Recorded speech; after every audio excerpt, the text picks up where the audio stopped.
You're ruining your kid if you do this and making your job as a parent so much harder. Good news, you can stop it today. All right, what I'm talking about is when you treat your child as if they are on the same level as you. Because here's the truth, they aren't, and they don't want to be. Kids thrive on structure and routine, and they like to be told to do things as long as that's how it's always been established.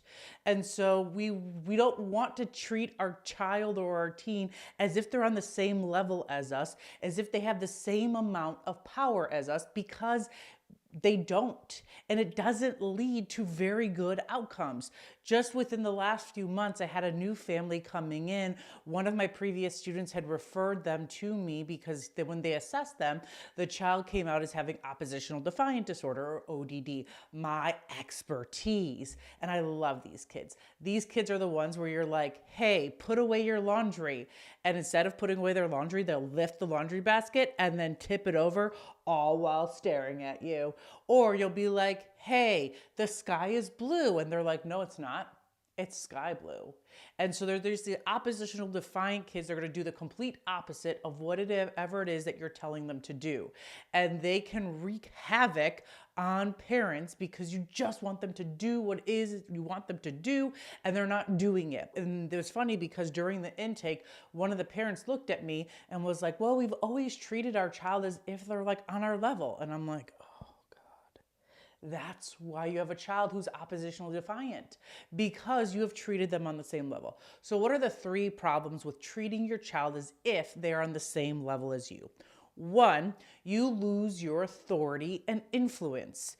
You can't, you're supposed to be the authority figure.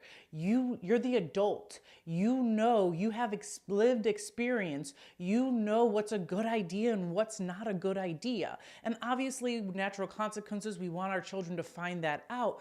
But there are some things that we just want to avoid, like giving your child under the age of 14 a smartphone. No, don't do it. The research is coming out more and more that's showing the mental health issues that come with doing that. But I hear all the time like, oh, they're telling me that they're the only kid that doesn't have a cell phone. You're the authority figure. You're okay. You want to have influence over your child's life so that and they see you as an authority figure, because that's the big thing. Like I had another conversation, another family came in with their younger child, and I'm like, I looked at one of the parents and I'm like, they don't see you as an authority figure. And that's why you're having so many issues, because you're treating them as if they have the same amount of power as you do. And they don't. We want to be authority figures. Now, being an authority figure doesn't mean you're going to be a jerk about it. You can be a positive authority figure and you still gain respect from your child. Here's the other thing. You don't want to lose your influence, because as they get older, peer influence starts to become more important. But if you are treating your child as if they are on the same level as you, you're not going to have that influence. And so those values that you have tried to instill in them aren't going to be there because you're not an authority figure. They see you as a friend. They see you on the same level as their peer. Do you want to be on the same level as their peer Joey, who does all the bad things and makes all the bad choices? No. So don't do it. That's the first problem. The second problem is, if you are treating your child as if they are on the same level as you, well, guess what? They're not going to do what you want them to do. And it's going to make your life so much more challenging, because you're going to have to do all the chores. You're going to have to do all the housework. You're going to have to do all of the things because they're not doing whatever it is that you want them to do. Like the one family I was working with yesterday, the first one I told you about, like they can't even get their kid to do their homework or work on projects because they're not the authority figure. And now they're having to spend hours on a weekly basis with me, paying me lots of money. I mean, not really a lot of money, but a decent amount of money to have me tell them, okay, how do you get on the same, like, how do you get on the above level? How do you write what's called your family's hierarchy? Because it's supposed to be parents on the top as a team, and then the next level down, it's the kid.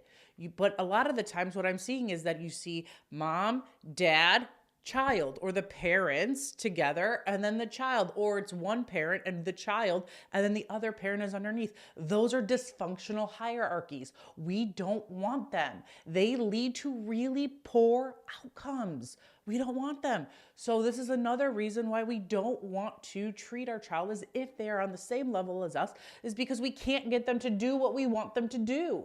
Number 3, here's a thing specific for a child.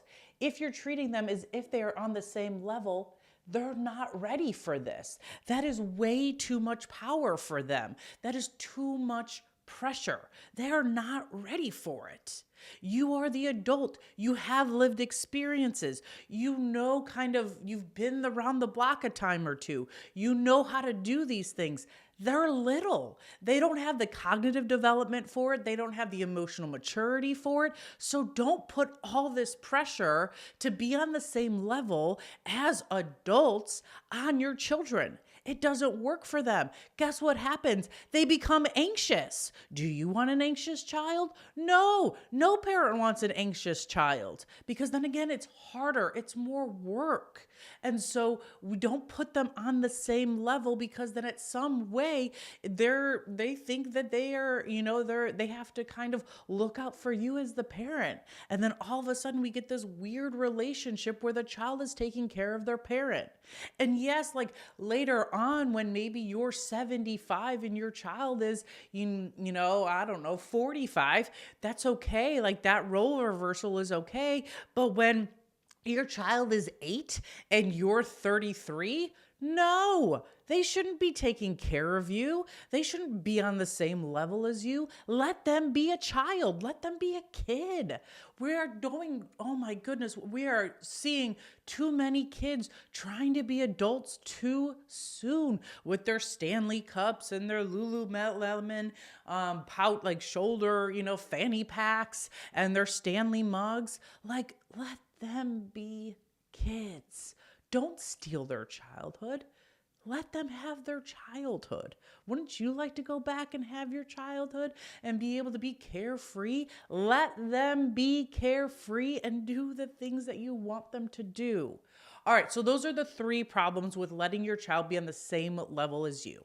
Now, what are we going to do about it? How can you stop it today? Because we want to put a stop to it right now. This is what we're going to do. First, you're going to call a family meeting. Like, hey guys, later tonight after dinner, we are having a family meeting. Everyone is sitting around. You set the ground rule that there is no interruptions. When one person is talking, everyone else is listening, and there are no interruptions. Step 2, I want you as the parent to apologize to your child for putting them on the same level. Hey kid, you know what? I've been treating you as if you are on the same level as me, that you have the same amount of power. And I know that you probably like to some extent that, but that's about to change, because it's not fair to you. It's not fair to me. I want you to view me as an authority. I want you to see me and, be influenced by me, because I want you to grow up in the values that I believe in. And then, so you apologize. I'm sorry, those things. Then the second step is you set new expectations, and you're going to tell them what it is that you expect them to do. What is this new way of living where you're having a good hierarchy. The parents are on top and then the child is below them. And guess what? Here's another thing. Your pets should be lower than your children. Just putting it out there. But anyways, so you're going to tell them what's expected of you. So what this looks like is the family that I was working with, we did this a few weeks ago, and I was like, okay, look, you're giving your child privileges without expectations. And so what I wanted them to do is they listed out all the things that they expect their child to do before they get the privileges. And so they changed this up. So they're like, okay, there's 10 expectations of things that we want you to have done. Your homework, your shower, blah, blah, like all the things, whatever it was. There was they listed out 10 different things. And in order to get your privileges, for them, they were like, we're going to have you have to do 7 out of the 10. So before the child could get any of their privileges, and they listed out the privileges, the child would have to complete 8 out of the 10 expectations. Love it. And so that's one way to do it, but you're going to set new expectations. Okay, this is what it's going to look like. I'm going to be the parent. I'm going to tell you what to do. You're going to do that. And then we're going to, work from there. And then if you have to give them a choice, that's good. Choices are good. We want them to start working on their decision making. You're going to give them two choices. And they're two choices that you are okay with. Here's a secret of parenting. Are you ready? Come on in a little bit. Here's the thing. Not both choices have to be something that your child wants to do. Exactly. So it's like, hey, do you want to do your homework now, or do you want to do your homework in 15 minutes? There's a choice. They get to choose now or in 15 minutes, but you're still telling them, you're still setting the parameters. You're still being the adult. You're being the authority figure. And I know sometimes people are like, oh, don't treat your child like, they're your servant. Like, and you're going to say, oh, we're your servant or something like that. Just let that stuff pass on by. Ignore that. Catch and ignore. I talk about it in the number 2 parenting book. So let's reframe. What are you going to do to stop putting your child on the same level as you? You're going to call a family meeting. You're going to apologize. You're going to set new expectations, meaning you're going to tell your children what you expect them to do. You're going to tell them how you expect them to behave. And then, when appropriate, you're going to give them choices. Now, you're also probably going to set like rewards and consequences. So rewards, what are they going to get if they follow through with these expectations? With that one family that I was talking about, the child gets their privileges once they meet the 8 expectations. And then the consequences. So you're going to reveal those in advance. What's going to happen if they don't follow through on what you expect them to do? And by doing this, by putting our children below us on the family hierarchy, no longer being on the same level as us, as long as they are under your roof, they are lower than you, because we want you to be the authority figure. We want you to have influence. We want them to do what you say, what you tell them to do. And we want to relieve them of that pressure of being on the same level. And by doing this, our families are going to function. You're going to function. Your child's going to function better.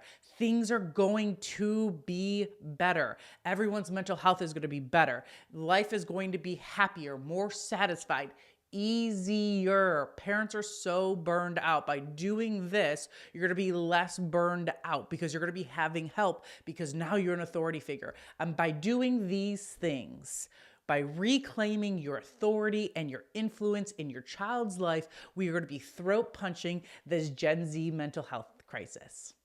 Let's go.